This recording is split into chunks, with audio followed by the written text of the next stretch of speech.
Hello दोस्तों, राधे राधे। दक्षिण भारत में संतों की एक टोली हरि नाम संकीर्तन करते हुए एक नगर पहुंची। वे प्रभु के नाम का गुणगान करते हुए आगे बढ़ रहे थे कि उन्हें रात बिताने के लिए एक ठिकाने की आवश्यकता पड़ी। उनकी दृष्टि एक भव्य और सुंदर घर पर पड़ी।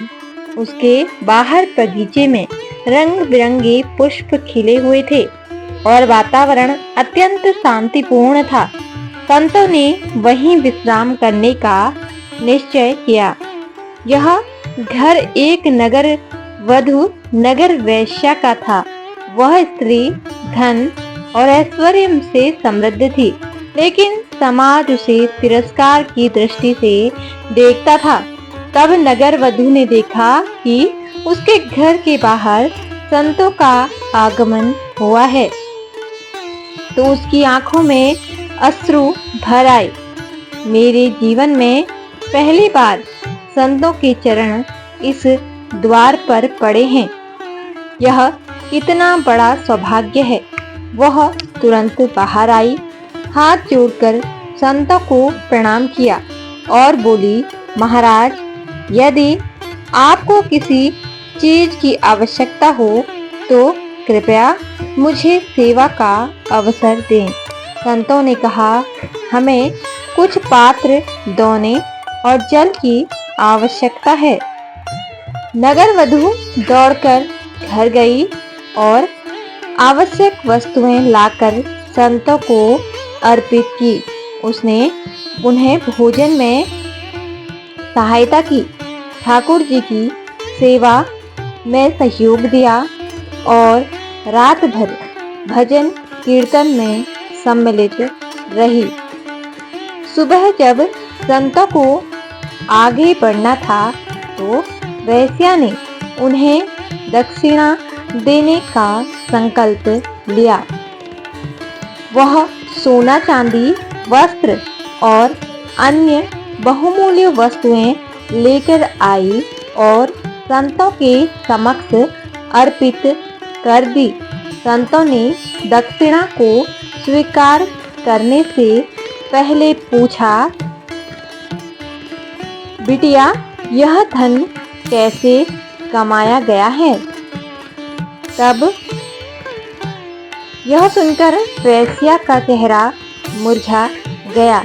उसने सिर झुका लिया और कांपते हुए स्वर में कहा, महाराज, मैं एक नगर वधु हूँ।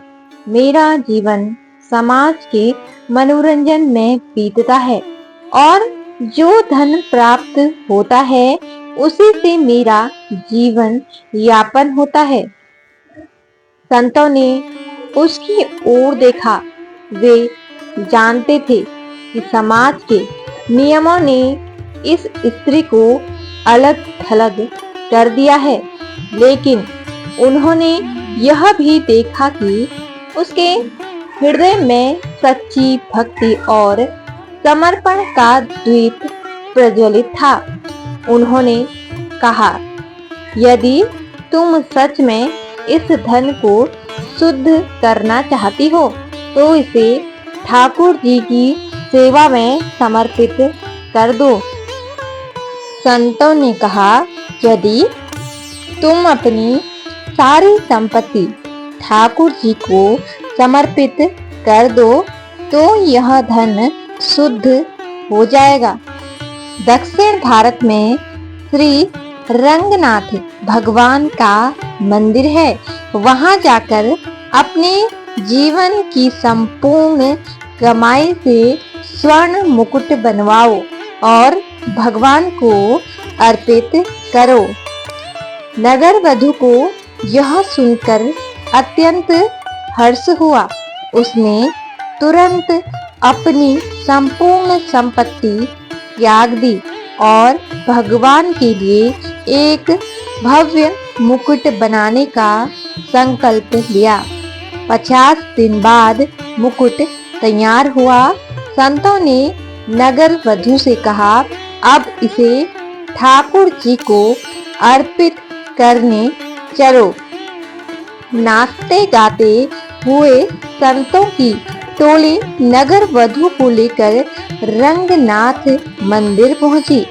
संतों ने घोषणा की, मुकुट ठाकुर जी को पहनाने का अधिकार केवल इस भक्त को मिलेगा। लेकिन यह सुनकर मंदिर के पुजारियों में असंतोष फैल गया। उन्होंने कहा, एक नगरवधु ठाकुर जी को मुकुट पहनाएगी, यह अनर्थ है। नगरवधु जब गर्भगृह में प्रवेश करने लगी, उसी क्षण उसे मासिक धर्म हो गया। वह घबरा गई और मुकुट वहीं रखकर पीछे हट गई। संतों ने पूछा, क्या हुआ? उसने रोते हुए कहा, मैं अपवित्र हो गई हूँ। मैं ठाकुर जी को मुकुट नहीं पहना सकती। अब कुछ पुजारी प्रसन्न हो गए। उन्होंने कहा, देखो, यह अनर्थ होना ही नहीं था।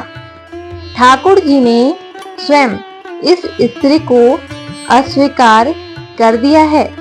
जब पुजारियों ने मुकुट उठाने का प्रयास किया तो वह इतना भारी हो गया कि कोई उसे हिला भी नहीं सका। संतों ने भगवान की ओर देखा।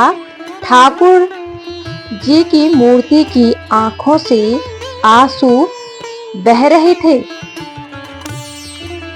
तब संतों ने दौड़कर नगर वधु को बुलाया और कहा, भगवान स्वयं तुम्हें बुला रहे हैं। केवल तुम्हारे हाथ से ही मुकुट धारण करेंगे। नगर वधु रोते रोते ठाकुर जी के सामने पहुंची। जैसे ही उसने मुकुट उठाया, वह हल्का हो गया। उसने ठाकुर जी के चरणों में सिर झुकाया और उन्हें मुकुट पहनाया।